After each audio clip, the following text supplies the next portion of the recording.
প্রথমবারের মতো শ্রীলঙ্কাতে সিরিজ জয়, টি-20 সিরিজ জয় একটা ঐতিহাসিক অধ্যায় বাংলাদেশের জন্য। এই জয়ের জন্য আপনি সবচেয়ে বেশি কৃতিত্ব কাকে দেবেন?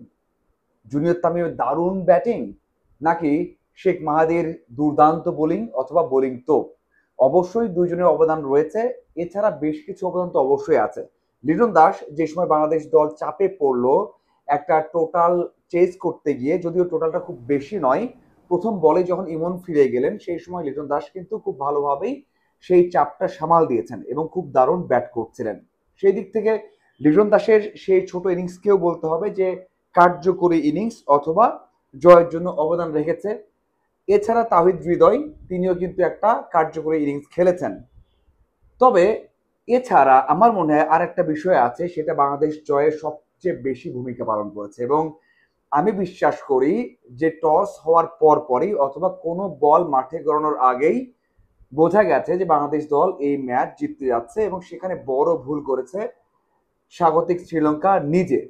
তারা ভুল করেছে এবং তারা মনে হয় টসের পরেই একেবারে বাংলাদেশ দলকে ম্যাচটা ছেড়ে দিয়েছে। দেখুন, অনেক অবদানের কথা বললাম, এছাড়াও কিন্তু ছোট ছোট অবদান রয়েছে। আমরা যদি বোলিং এ দেখি যে সেখানে প্রায় সবাই ভালো বল করেছেন, যদিও শরীফুল শেষ ওভারে অনেক রান দিয়েছেন, তবে ব্রেক থ্রু সবসময় দেন, একটা উইকেট পেয়েছেন। এছাড়া আহ শামীমও একটা উইকেট নিয়েছেন, রিশাদ 4 ওভার বল করে 20 রান দিয়েছেন।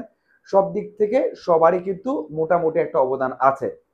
ওই যে বললাম যে বাংলাদেশ দল ম্যাচে নামার আগে জিতে গেছে, সেটা হচ্ছে টসের জন্য, এবং টস জিতে যখন শ্রীলঙ্কা আগে ব্যাট নিয়েছে তখনই বোঝা গেছে যে বাংলাদেশ দল এই ম্যাচটা জিততে যাচ্ছে। কারণ কি জানেন, এই মাঠে সবশেষ 10টা ম্যাচে, মানে এই ম্যাচ শুরু হওয়ার আগে সবশেষ 10 ম্যাচে এর মধ্যে 9টা ম্যাচই এমন হয়েছে যারা আগে ব্যাট করেছে তারাই হেরেছে।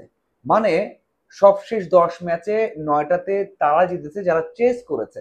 এই ম্যাচেও কিন্তু বাংলাদেশ দল চেস করে জিতলো। তার মানে কি হলো, যে 11 ম্যাচের মধ্যে 10টা ম্যাচে যারা চেস করেছে, যারা পরে ব্যাট করেছে তারাই জিতেছে। তাহলে কেন শ্রীলঙ্কা এই ভুলটা করলো? কেন শ্রীলঙ্কা টস জিতে ব্যাট নিল? এই ব্যাখ্যা কিন্তু তারাই দিতে পারবে। আমার যেটা মনে হয় সেটা হচ্ছে যে তারা ভয় পেয়েছিল।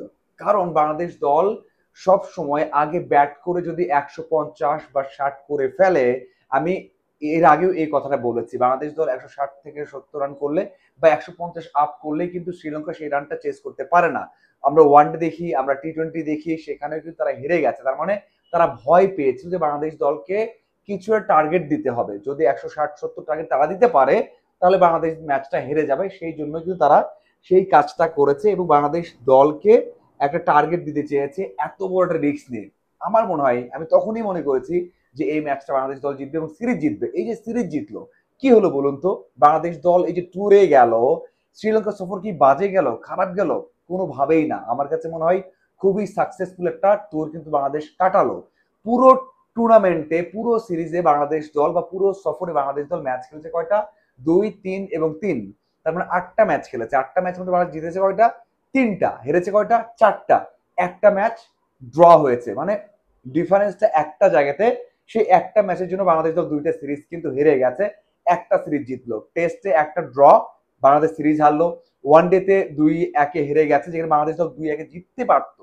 একটা ম্যাচের ফার্স্ট ম্যাচটা বাংলাদেশ দল হেরে গেছে, মানে 65 ওভার পর্যন্ত বাংলাদেশ দল টিকে ছিল ম্যাচে, মানে বাংলাদেশ দল জিতবে 65 ওভারের পর। মানে বাংলাদেশ দল ওদেরকে অল আউট করেছে 243 রানের মধ্যে। বাংলাদেশ দল 15 ওভারে 100 রান করে ফেলেছে অলমোস্ট, সেখানে মাত্র একটা উইকেট হারিয়েছিল।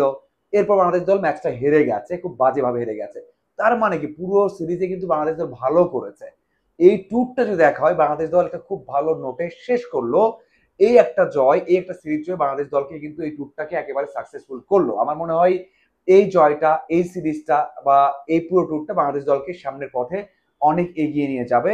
আপনার কি মনে হয় অবশ্যই কমেন্ট করে জানাবেন। ধন্যবাদ সবাইকে সাথে থাকার জন্য।